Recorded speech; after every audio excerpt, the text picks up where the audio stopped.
नमस्कार, ये आकाशवाणी शिमला है। अब आप राजकुमारी चंदेल से प्रादेशिक समाचार सुनिए।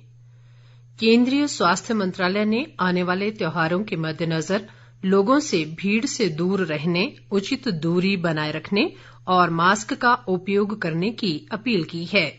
मीडिया से बातचीत में स्वास्थ्य सचिव राजेश भूषण ने लोगों से कोविड उचित व्यवहार के साथ त्योहार मनाने को कहा है। उन्होंने कहा कि देश भर में सक्रिय मामले घट रहे हैं और स्वस्थ होने की दर बढ़ रही है। ऊर्जा मंत्री सुखराम चौधरी ने ऊना जिले के मुबारिकपुर में आज विद्युत उपमंडल कार्यालय का लोकार्पण किया। इस कार्यालय से क्षेत्र के करीब 40,000 लोगों को लाभ मिलेगा। इस अवसर पर ऊर्जा मंत्री ने कहा कि जमीन उपलब्ध होने पर क्षेत्र में 33 किलोवाट का सब स्टेशन भी स्थापित किया जाएगा। उन्होंने जानकारी दी कि प्रदेश में 58,000 लकड़ी के विद्युत खंभे बदले जा चुके हैं और शेष बचे खंभों को भी जल्द बदला जा रहा है। प्रधानमंत्री नरेंद्र मोदी कल नई दिल्ली में स्वच्छ भारत मिशन शहरी और कायाकल्प व शहरी परिवर्तन के लिए अटल मिशन अमृत के दूसरे चरण का शुभारंभ करेंगे। प्रधानमंत्री के दृष्टिकोण के अनुरूप स्वच्छ भारत मिशन और अमृत को सभी शहरों को कचरा मुक्त करने और जल संरक्षण के लक्ष्य को हासिल करने के लिए तैयार किया गया है।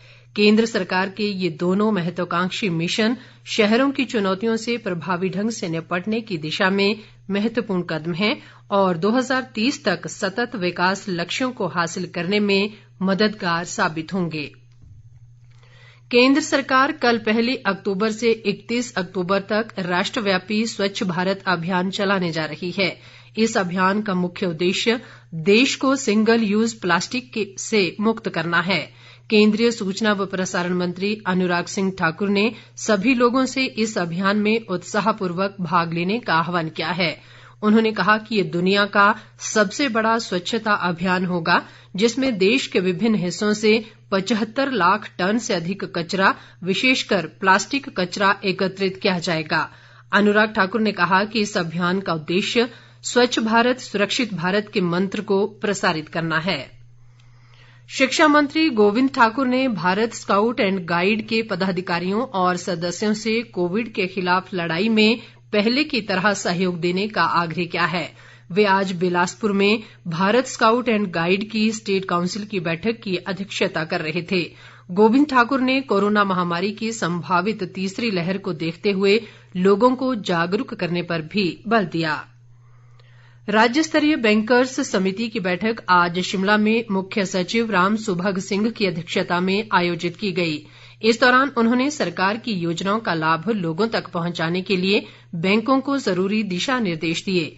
मुख्य सचिव ने कहा कि कोरोना काल में परिवहन और पर्यटन क्षेत्र को मंदी से उबारने के लिए सरकार ने सस्ती ब्याज दरों पर लोन की योजना शुरू की थी, लेकिन बैंक लोगों को इससे नहीं जोड़ पा रहे हैं।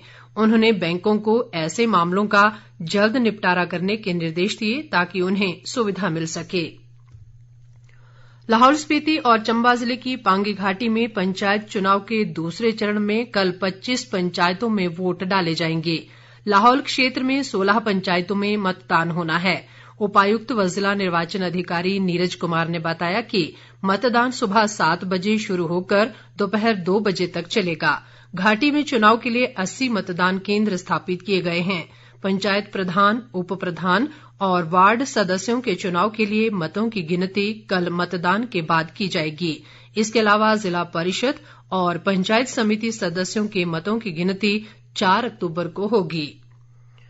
प्रदेश में बीती रात से अब तक कोरोना संक्रमण के 15 नए मामलों की पुष्टि हुई है। बिलासपुर में 5, मंडी में 4 जबकि चंबा में 3 नए मामले सामने आए हैं। इसी तरह शिमला, सिरमौर और सोलन में एक एक मामले की पुष्टि हुई है। राज्य में अब तक 2,18,913 लोग कोरोना से संक्रमित हुए हैं। इनमें से 2,13,651 लोग स्वस्थ हुए हैं। इस समय 1,587 मरीजों का उपचार चल रहा है। प्रदेश में कोरोना संक्रमण से अब तक 3,659 लोगों की मृत्यु हुई है। किन्नौर जिले में 15 अक्तूबर तक सभी पात्र लोगों को कोविड वैक्सीन की दोनों डोज लगाने का लक्ष्य रखा गया है। उपायुक्त आबिद हुसैन सादिक ने बताया कि जिले में करीब 92% लोगों को दूसरी डोज भी दी जा चुकी है। उन्होंने बताया कि जिन पंचायतों में वैक्सीन की दूसरी डोज कम मात्रा में लगी है वहां 2 अक्तूबर को टीकाकरण के लिए स्वास्थ्य विभाग ने सभी तैयारियां कर ली हैं। इसके साथ ही ये समाचार बुलेटिन समाप्त हुआ। नमस्कार।